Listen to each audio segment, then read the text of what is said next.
এই নিয়ে আমি দু চার কথা আপনাদের সামনে বলতে চাই। বয়স বেশি হলে মানুষ একটু বেশি কথা বলে, আমিও একটু বেশি কথা বলবো।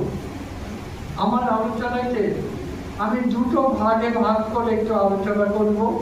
এক, কিছু ভূমিকা করতে হয় একটি নির্দিষ্ট কথা আলোচনা। সুতরাং লোক কথা বা লোক সংস্কৃতি কি, তার আগে আমি একটু আলোচনা করে দিতে চাই আমাদের সংস্কৃতির ইতিহাস এবং সংস্কৃতির ইতিহাসে বিভাজনের কথা। আমি কিছুটা আমার লেখা দেখে বলবো, এতে বিরক্ত হবেন না, কিছুটা আলোচনা করব।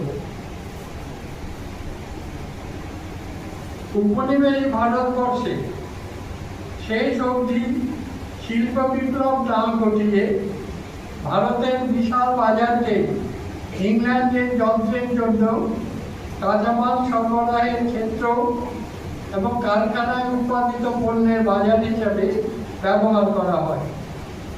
সাম্রাজ্যবাদীরা তাদের সংস্কৃতি অর্থনীতিকে চাপিয়ে দেয় ভারতের উপর, কিন্তু তখন ইউরোপে শিল্প বিপ্লব হয়ে গেছে।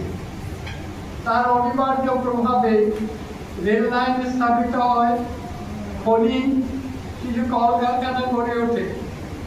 আপনারা জানেন 3000 বছর ধরে পৈতৃক আমল থেকে ভারতবর্ষের জমির উপর ব্যক্তিগত অধিকার ছিল না, অন্যভাবে কিছু ছিল, কিন্তু জমি কমোডিটি বা পণ্য ছিল না। জমির ক্রয় বিক্রয় হতো না, বাজারের পণ্য ছিল না।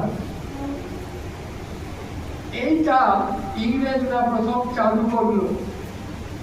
আর আমাদের কৃষি প্রধান দেশ, ফসলের উৎপাদন এবং গ্রাম, এই প্রথম বিদ্যুতের আঘাত বা শখ, এই শখে কিছু পরিবর্তন গ্রাম জীবনে হতে পারে। প্রাচীন কাল থেকে ভারতের জীবন ছিল সমাজ নিয়ন্ত্রিত।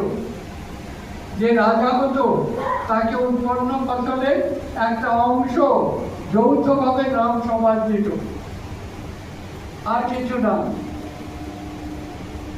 জমি মালিক, ব্যবসায়ী, অধিকাংশ সামরিক নাগরিকেরা, সৈন্য এবং পুলিশ এই নতুন ইংরেজ যুগে ইংরেজের পক্ষে ছিল।